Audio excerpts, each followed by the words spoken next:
दोस्तों, चैनल पर नए हो तो चैनल को सब्सक्राइब ज़रूर करें और कहानी पूरी सुनें। खुशियाँ, जीवन बदलने वाली कहानी। एक शादीशुदा जोड़ा था। शादी होने के कुछ सालों तक तो सब ठीक चल रहा था। वे बहुत खुश थे। लेकिन जैसे जैसे समय बीतने लगा, इन पति पत्नी के जीवन से खुशियाँ कम होने लगी और उनकी जगह झगड़े, निराशा और दुख ने ले ली। पति पत्नी एक दूसरे से काफ़ी ज़्यादा प्रेम करते थे, इसलिए वे चाहते थे कि उनका जीवन फिर से पहले की तरह खुशियों से भर जाए। दोनों अपना जीवन पहले की तरह बनाने के लिए कोशिश करने लगे, लेकिन उनकी लाख कोशिशों के बावजूद उनका जीवन वैसा नहीं हो पा रहा था जैसा वो चाहते थे। जब ज़्यादा बड़ा बदलाव नहीं नज़र आया, तो दोनों ने अपने कुलगुरु के पास जाकर इस समस्या का समाधान पाने का निर्णय लिया।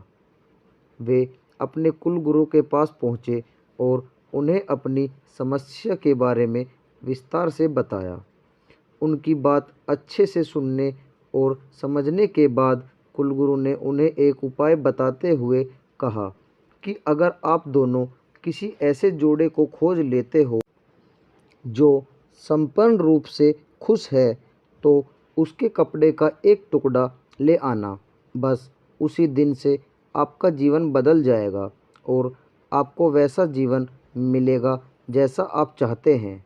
पति पत्नी इस उपाय को सुनकर खुश हो गए।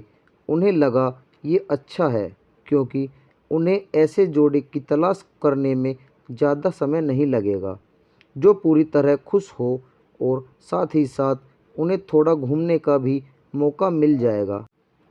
इस जोड़े ने सोचा, सबसे ज़्यादा सुखी जोड़ा वही हो सकता है जिनके पास धन धान्य की कमी ना हो।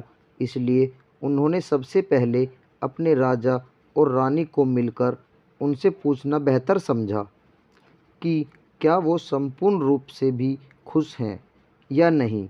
दोनों ने किसी तरह राजा और रानी को एक बार उनसे मिलने के लिए राजी कर लिया। जब वे दोनों राजा रानी को मिलने गए, तो उनका काफ़ी अच्छे से स्वागत किया गया और खाने पीने को भी अच्छे से अच्छा खाना खिलाया गया। वे दोनों राजा रानी के साथ में बैठे थे। तब मौका देखकर उन्होंने राजा रानी से पूछ लिया कि क्या वो अपने जीवन में खुश हैं।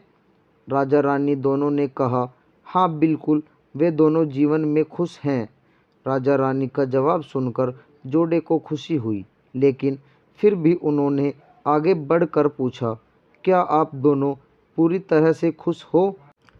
यह सवाल सुनकर राजा रानी के चेहरे पर थोड़ी सी उदासी छा गई।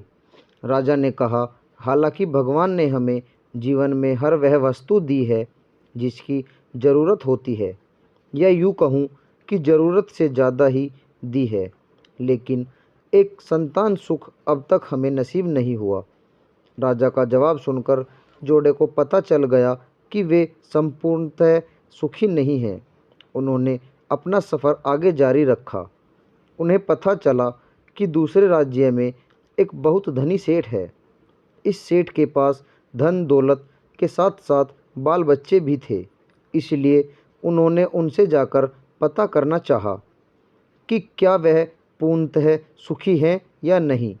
उनके घर पर एक दो दिन रहने के बाद यही सवाल उनसे पूछने पर सेठ और सेठानी का कहना था कि सब कुछ होते हुए भी वह पूर्ण रूप से सुखी नहीं है, क्योंकि उनके 4-5 बच्चों को संभालने में उनका पूरा वक्त चला जाता है और उन्हें अपने जीवन में बाकी सुख भोगने के लिए समय ही नहीं बचता। पति पत्नी का जोड़ा वहाँ से भी निराश होकर निकला।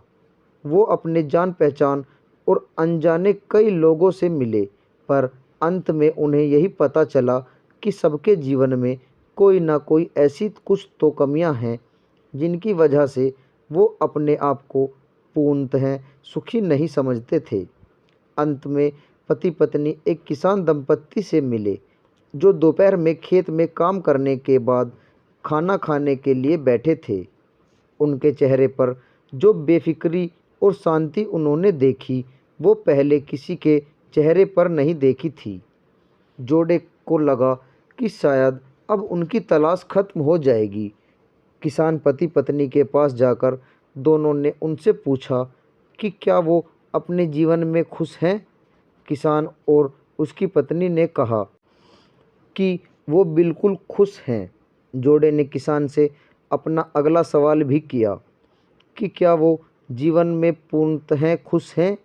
किसान ने मुस्कुराते हुए कहा, बिल्कुल, दुखी होने के लिए उसके पास कोई कारण ही नहीं है।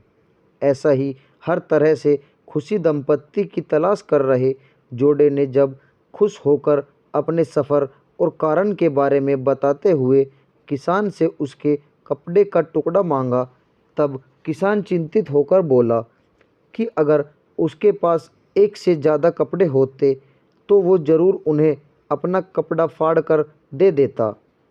इसका यह मतलब था कि किसान भी पूरी तरह से खुश नहीं था, क्योंकि उसको चिंता थी कि अगर उसका कपड़ा फट गया तो अगले दिन क्या पहनेगा। अपनी खोज में पूरी तरह असफल हो चुके पति पत्नी को आखिरकार ये समझ में आ गया कि पूर्णतः सुखी और खुश इस संसार में कोई भी नहीं है। ये हमारे विचार ही होते हैं जो हमें किसी वस्तु को लेकर सुखी या दुखी, खुश या नाखुश करते हैं। जैसे कि संतान ना होना किसी को दुखी करता है, तो किसी को संतान है और वो शरारत करते हैं, ये विचार दुखी करते हैं। किसी को कम धन होना दुखी करता है, तो किसी को ज़्यादा धन होना, कोई चुरा ना ले, ये विचार दुखी करते हैं। कहानी की सीख। इस कहानी का निष्कर्ष आप ऐसे निकाल सकते हैं कि आप कितने खुश या सुखी हो सकते हैं, ये पूरी तरह आप ही के हाथों में है। आप जितना चीज़ों के या सिचुएशंस के प्रति सकारात्मक विचार रखते हैं, आप अपने आप को उतना ही सुखी और खुश होने में मदद करते हैं। दोस्तों, अगर आपको यह कहानी पसंद आई हो तो लाइक, शेयर और कमेंट बॉक्स में अपने विचार ज़रूर बताएं, और चैनल पर नए आए हो तो चैनल को सब्सक्राइब ज़रूर करें। आपका बहुत बहुत धन्यवाद।